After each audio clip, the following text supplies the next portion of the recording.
So I thought I would say just a few words to begin with. I'm going to be doing a reading, a few minutes, from the last book in the trilogy. But first I thought I'd give you a little bit of a picture of what this is about and where it takes place. Focal point of what we're doing here is Kosambi. Nobody's ever heard of Kosambi, right? Okay, right here. It sits right in at the juncture, almost at the juncture, 36 miles away, from the Ganges River, which flows here, up there, and a river called the Yamuna. Actually, it flows the other direction, I will say. It flows from the mountains. The Ganges flows out. And then the Yamuna River, which is right here. There's a little kind of wedge of land right here. Ganges flows a little bit north, the Yamuna flows a little bit south, both major rivers, and Kosambi is right there, which was a strategic place. So it was a metropolis at the time that the Buddha lived. Right now it's like a one-horse town, it's barely there. It's a very agricultural town.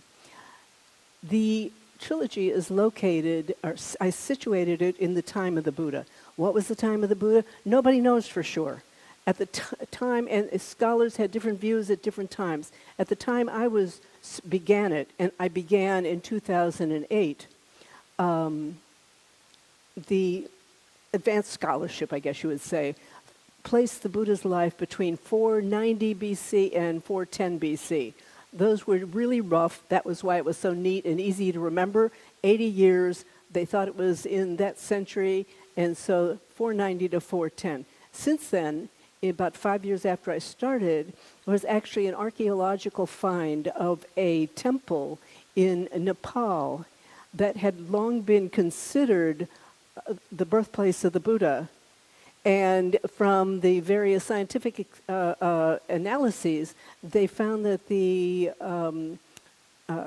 wood remnants, such as it were, dated back to the 6th century BC. So that put the Buddha's life earlier than they thought.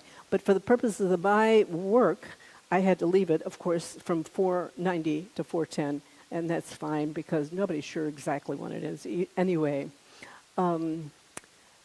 the trilogy focuses on one person who lived at the time of the Buddha. He is historically referenced in one of the scriptures in the Buddhist canon, and the Buddhist scriptures now compiled like 4,000 pages.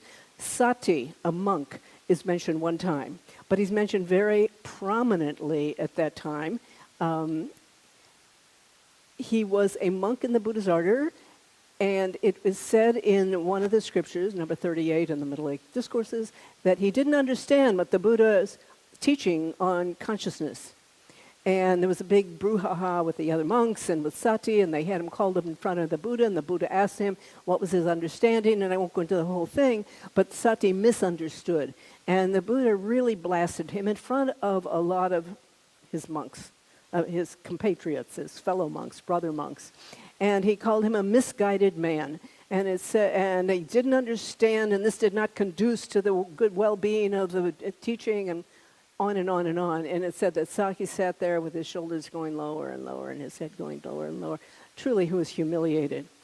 So I knew this story. I had read the scripture. I knew it. But in 2008, I had attended a retreat with Lee Brasington, who some of you know.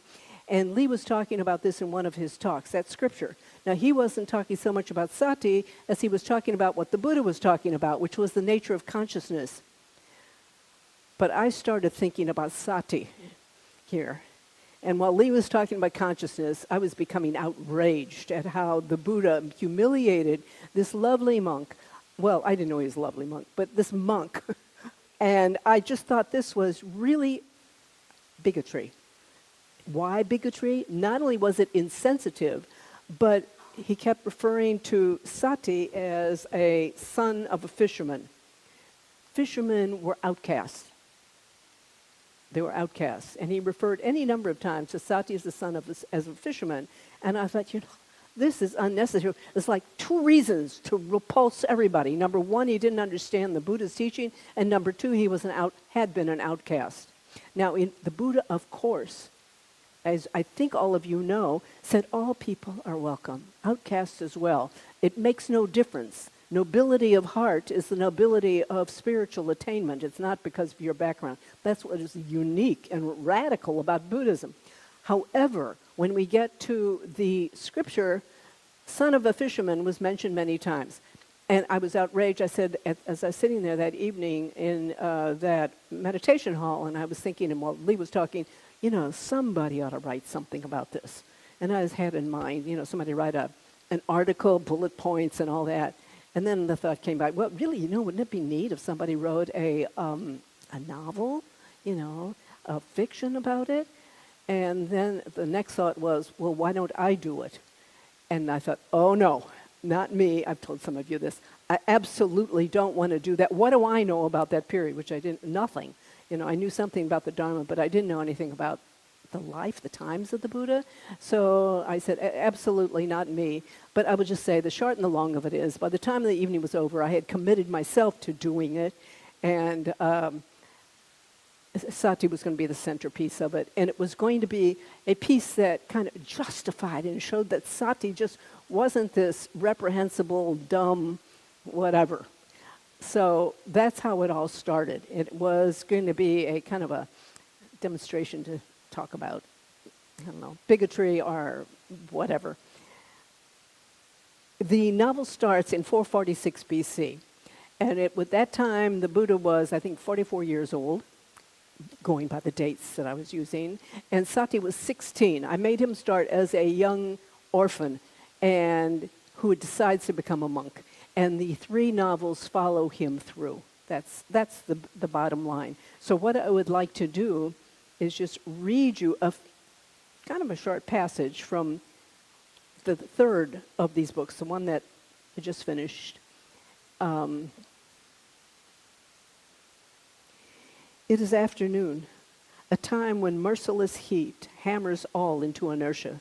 Leaves languish, flowers droop, birds perch. Relaxing on the portico of his small hut, where he had hoped to catch an errant breeze, Sati saw a monk and a woman making their way down the dusty path. She walked with the upright grace of one accustomed to balancing a water jar. A peasant, he thought, and she's alone. How extraordinary. No male companion. As they neared, he stood and descended the single step to greet them. The monk, who was sweating profusely and wished only to be back in his hut napping, dropped his gaze and joined his palms at his forehead in a gesture of respect known as Anjali. "This woman is here to see you, Venerable," he said with a nod in her direction. Both observed her, as she likewise joined palms and lowered her gaze. Then she looked up and stared boldly into Sati's face. The monk turned away, relieved to let the Venerable deal with this staring peasant who is so deplorably lacking in womanly deportment. He throws a disapproving glance over his shoulder as he departs. Who is she? Sati wonders, unwilling to admit that he knows. I'm Kashi, she says in a voice low-pitched for a woman. Her accent is rural and familiar. The same broad face, the regular features, but with a feminine cast, a fair complexion, and a colic at the top of her forehead where, if his own head weren't shaved, a colic would also swirl. The walls of the moment shatter. For an instant, Sati is paralyzed. Then, without thought, he leans forward and opens his arms to pull her close. She starts to respond, but before she can move, monastic restraint, the inner, inviolable command reasserts itself. His arms lower, and he straightens. Tears pool in Sati's eyes, though he is barely aware of them. Kashi recoils. Rejected. She's been rejected again. She knows monastic rules forbid physical contact. She sees his tears. But the sudden shift unleashes a fury that has boiled for a lifetime. There's no modesty now, no downcast eyes. Her eyes bore into his and she hisses, "Why? Why did you leave?" What can I say, he thinks? That I didn't know Siha was pregnant? That marriage wasn't enough? I couldn't bear to live without finding answers and I'm not to blame? Seekers all over are doing it, renouncing home life and going forth in search of meaning. "I'll get another mat," he says. "We'll sit." Extending his arm, he invites her onto the portico, then steps into his sweltering hut, which monastic rules forbids her from entering. He brings out mats and they sit opposite each other, he cross-legged, she with legs tucked to one side. Then taking a deep breath, he asks, "How's your mother?" He dreads the answer. "Dead. She died last year." "Tell me," his husky voice is barely a whisper. "The sickness, didn't you hear?" Of course. Monks traveling from Magadha told stories of pestilence. Entire villages were ravaged. Vomiting and diarrhea, people died by the scores, and although the shamans tried to stave off catastrophe, neither they nor anyone else was successful. "Mama's life was hard," she volunteers. "When I was little, we lived at home." Sati pictures the simple wattle-and-daub bungalow that, for a few years, had been his home as well. She wanted to stay there. It was all we had. She worked hard. In the fields, taking care of me, helping other women when she could. We all helped each other. We managed. Then she adds maliciously, "Godha came around a lot those years." Godha. Siha's farmer's suitor. A tall, kind young man. Sati winces and is appalled at his reaction. Still jealous. After all these years and I'm still jealous? Kashi catches the movement and smiles wryly. "I liked him very much. Godha was a good man." On the long journey to this monastery, she carefully rehearsed the hurtful things she would say to her father. She wants him to suffer. She wants to drag his oh-so-pure monkly mind down into the dirt. His dirt. He let it happen. Whatever he suffers now, she thinks, won't be a hair's breadth of my and my mother's pain. So that's the beginning.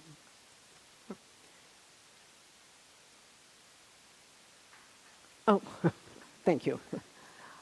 So I thought that what we could do now, I'd like to just encourage questions about anything, about the writing process or about what it was about or anything. I've spent 10 years writing it, and it's a joy to actually talk about them. So if you've got any questions, please. Okay, I have lots of questions, but I'll start with one. Could you talk about the research process, and in that process, how you decided what to fictionalize and what was important to keep as fact? Thank you. Yeah, good question. First of all, the research process, what I did was I just started. I didn't really know anything. And I started, and I don't even remember where it was, but with something, whatever was right in front of me, and one thing led to another. It was quite interesting. And there's a lot of stuff to read. What I would like to point out is that I had decided that very first night that I would make the centerpiece of the first book, which I thought at the time would be the only book. I didn't know there was going to be more. I thought I'd do it all in one. And I decided to take a historical event that happened that many of us may have heard about if we've read any of the Buddhist scriptures, and that was a division amongst the monks at a monastery in Kosambi. This is what got me to Kosambi. That was that story, the schism amongst the monks. And that schism, I later found out, is in this book. It's called the Vinaya, the disciplinary rules. Quite long. It's got all the rules that monks are supposed to follow, and a lot of stories accompanying it. And one of the stories is about that schism. So it wasn't just out from nowhere. That had a real historical foundation to it. So what I did was I tried to stick as close, it was a great question actually, as close to history as I could, and there was a big but, my overriding goal was to make this relevant to us in our day and age. So when something was so, if something was so far out and unexplainable or needed to be explained a lot, I would say, didn't use it or tried to put it into understandable language. So I wanted to show that this time that was so remote from us, these people that we think of as so different, they were like us. They were human beings. So that was my overriding goal. And I tried to make as much of this historical as I could, and then I added the story, and I let the story grow. The first two novels are based, the first one on history, the schism amongst the Buddhist monks.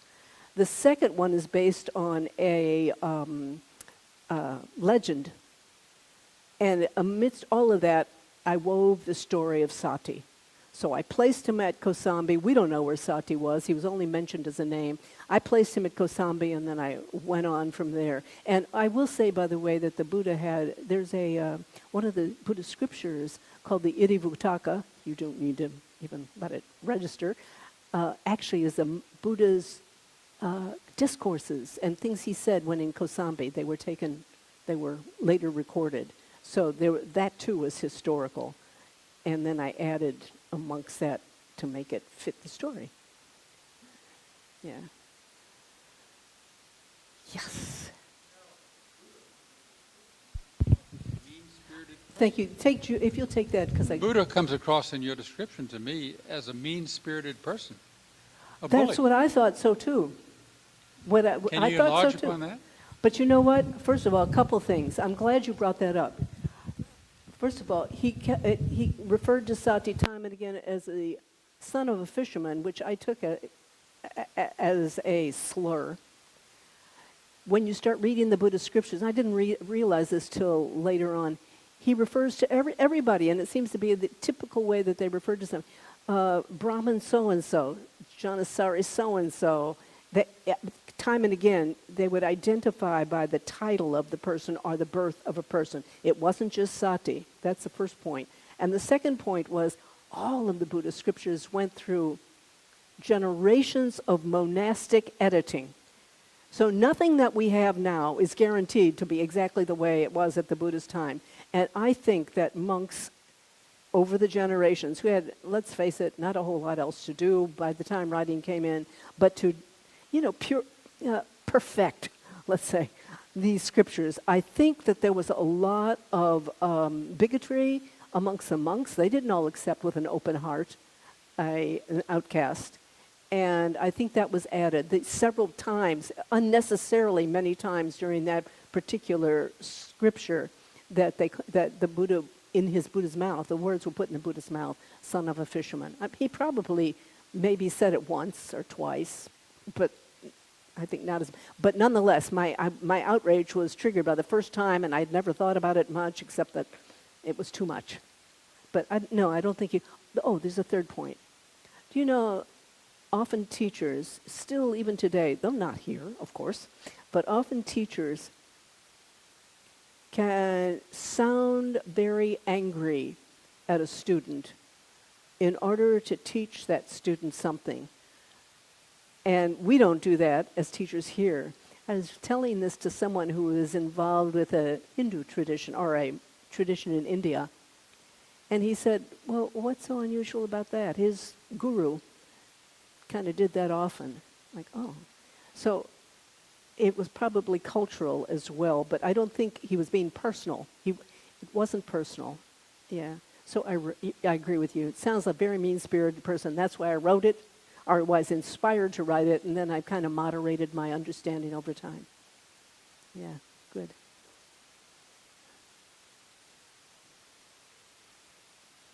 Betty. Along those lines of teachers treating their students that way, I remember there was a story that Joseph Goldstein taught. He's a teacher in Insight Meditation up in Barre, Massachusetts. And one of his teachers, while he was in India, and I'm forgetting which one it was, but I think it was Mahasi Sayadaw. It was a famous teacher. But he was saying that they had to go in for private interviews. And every time he went in, he would report, they were supposed to report what had happened as exactly as they could during their meditation. And so he would report, and every time the teacher would just make him feel terrible, humiliate him, tell him he didn't know anything, he was stupid, you know. And this went on, he said, and on for months, and he was just completely bereft until one day he went in and he just kind of had it, and he just started laughing. And the teacher said, "Oh, wonderful, you've got it," or something like that. So I think there are, particularly with these relationships with some of the teachers from Asia, that, you know, this is not an uncommon technique of teaching. Yes, thank you. Thank you, Betty. Anybody else coming? Yeah, Anne-Marie. Thank you. I appreciated that you brought up in your book what kind of the troubling idea that the Buddha left his wife and family, and then it kind of retold through the monk.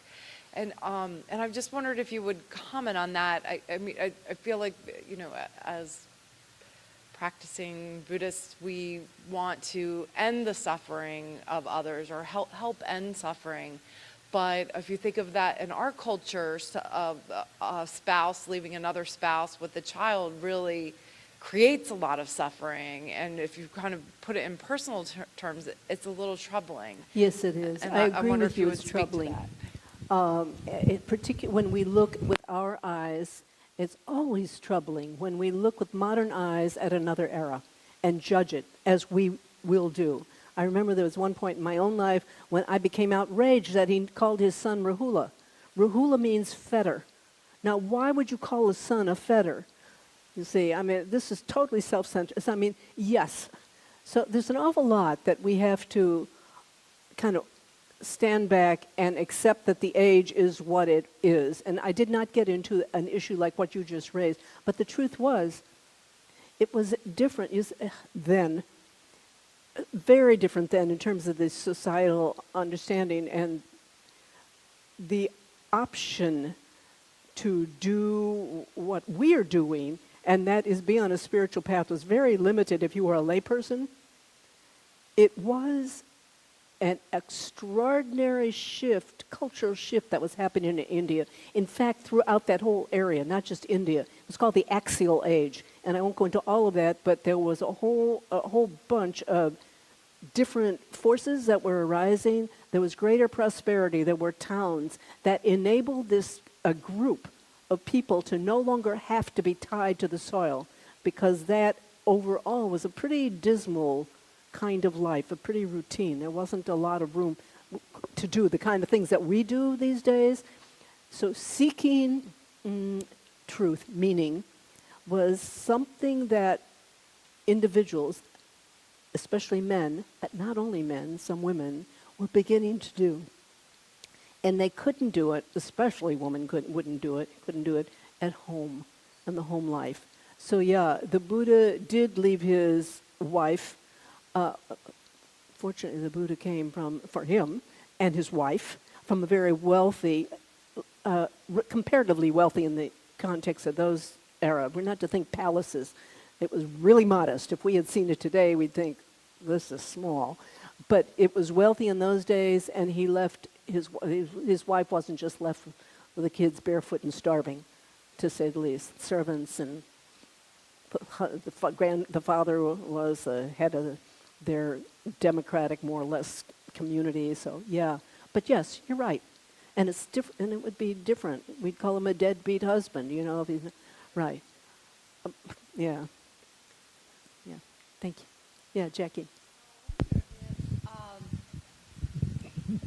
In the same vein, I wonder if the confrontation of his daughter to Sati, which sounds so much like a modern day feminist point of view, Kind of. would Yes.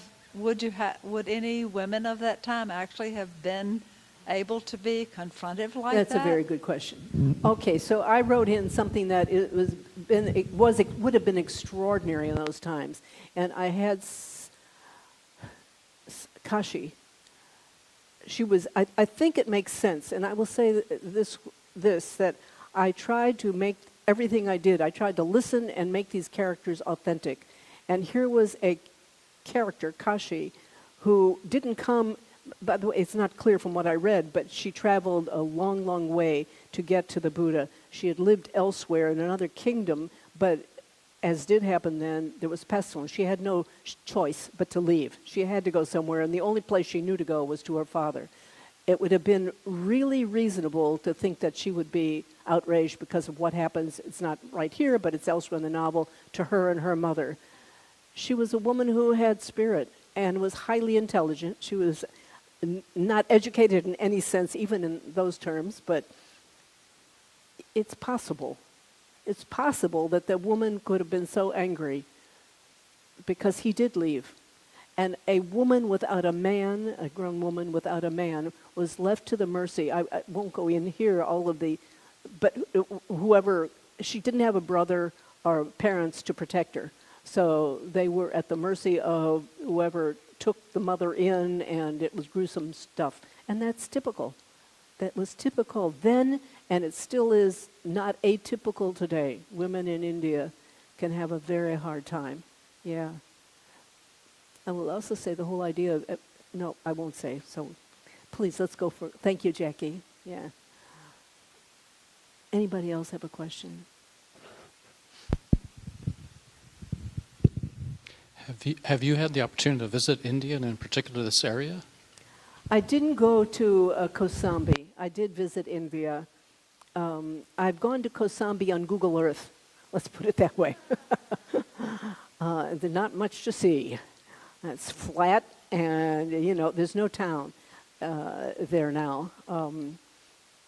Things change amazingly. But yes, I have been to India. I was there a few years ago. Yeah. Bill.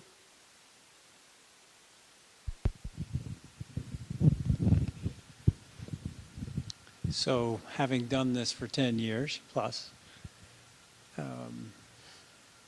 what have you learned? What have I learned? About both going there in research and in creativity and imagination. So both going back there through research and also inhabiting the time.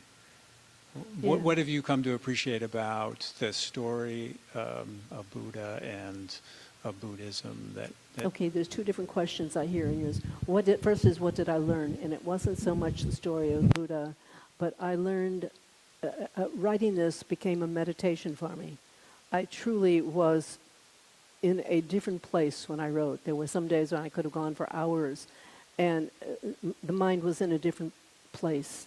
And I also learned, and literally awesome, and I mean it really, respect for the beauty of language. It just blew me away. I've written a lot before. I mean, I've written, and I had never written a novel, but this, or fiction, but the beauty of language and words just became so stunning. I learned that in a way, and I already knew this, but I learned it so strongly there. It's not about what I want here. These characters talk to me. It had to be authentic. It was about listening to what was needed. And I think this was a deep learning that all of us, this is what our practice is about. It's not about what you think and what you want or I want in many ways. It's what's needed here. Listening, being authentic to what's needed as opposed to getting our stuff in the way. That was what I learned. I think what I learned most deeply about this. And yes, I learned a lot about the times and about the Buddha, and this was what's important, I think. Yeah. So let us adjourn now, and we can have tea, cookies, whatever.